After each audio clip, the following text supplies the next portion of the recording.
இவர் வருவாராம், 26ல நிப்பாராம், அடிப்பாராம், நேரா போய் முதலமைச்சர் சீட்ல உட்காருவாராம். நாங்க 75 வருஷம் கட்சி நடத்திட்டு புச்ச ஐஸ் வாங்கிட்டு சப்பிட்டு போறதுக்கடா நாங்க கட்சி நடத்துறோம்.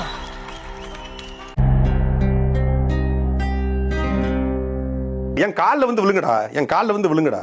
இப்ப தூக்குடி. எப்படியும் விஜய் ஆட்சி அமைக்கிறாரு. தூக்குடி. விஜய் தான் தமிழ்நாட்டோட முதலமைச்சர். தூக்குடி. நீங்க மாண்புமிகு தமிழக முதல்வர் விஜய் அவர்களேன்னு தான் சொல்லி ஆகணும். அத்து தூக்குன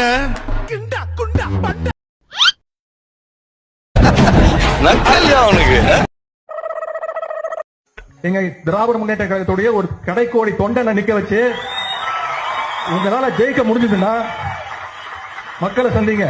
உங்களுடைய சித்தாந்தங்களை எல்லாம் எங்க தமிழ்நாட்டு மக்கள் போய் சொல்லுங்க. செருப்ப கழட்டி அடிப்பாங்க. கொஞ்சம் அங்கே பாரு கண்ணா.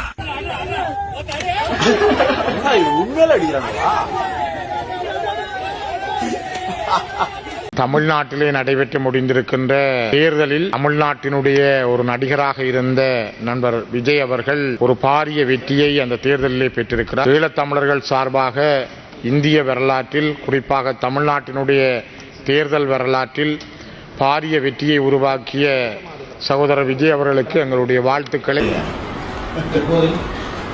அவர் அழுதாரு, சீக்கிரமாக உங்க மகன் உணர்ச்சப்பட்டு அழுதுட்டு இருக்காருங்க. உங்க அல்லக்க ஏன் இப்படி அழுதுட்டு இருக்காரு? என்னாச்சு மாஸ்டர்? எரிமலை என்னைக்குடா அழுது இருக்கு, அதனாலதான் எனக்கு பதில் அவனை அழுக சொன்னேன். பாடி சோடாவா இருந்த என்ன கோலி சோடாவாக்கி